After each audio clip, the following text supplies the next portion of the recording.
Voting to impeach South Korean President Yeol is expected to take place by the end of this week. Dr. Hoo Chiew Ping, Senior Fellow at the East Asian International Relations Caucus, weighs in on the likelihood of Yoon being suspended from his position soon. So because they already have the precedence of impeaching the previous president, Park Geun-hye, so that's why they can mobilize the proceeding so swiftly this time as well.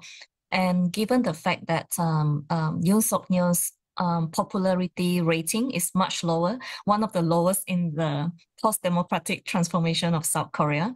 So I think it is highly likely that he will be impeached. And because as of today, actually in the morning, the opposition party trying to give Yoon an opportunity to resign himself, of which he showed no sign to do so. So that's why they move forward with the motion to impeach him.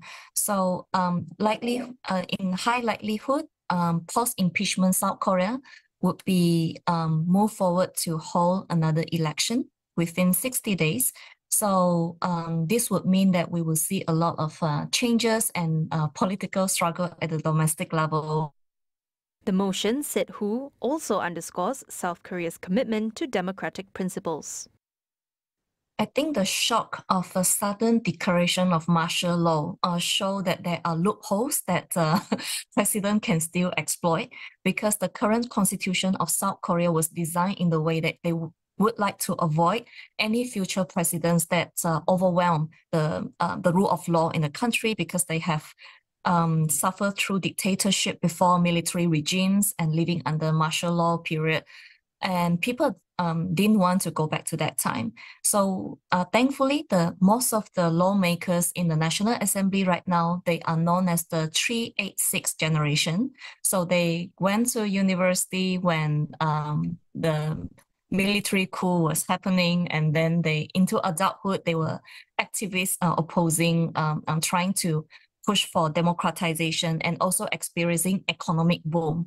So these are the major principles that ensure South Korea continue to advance. So, and these are the things that, so I would foresee there would be some request to revise or amend the constitution to make very clear that, and actually the current provision is sufficient enough for the lawmakers to stop, to end the martial law declaration, for example. But there was a fear midnight when we saw that the lawmakers were hustling with the military personnel. So what if the military personnel actually managed to apprehend them, not allow them to enter the National Assembly? And today we might see a South Korea under active implementation of martial law. So I think South Korea moving forward would be trying to prevent such incidents from happening again.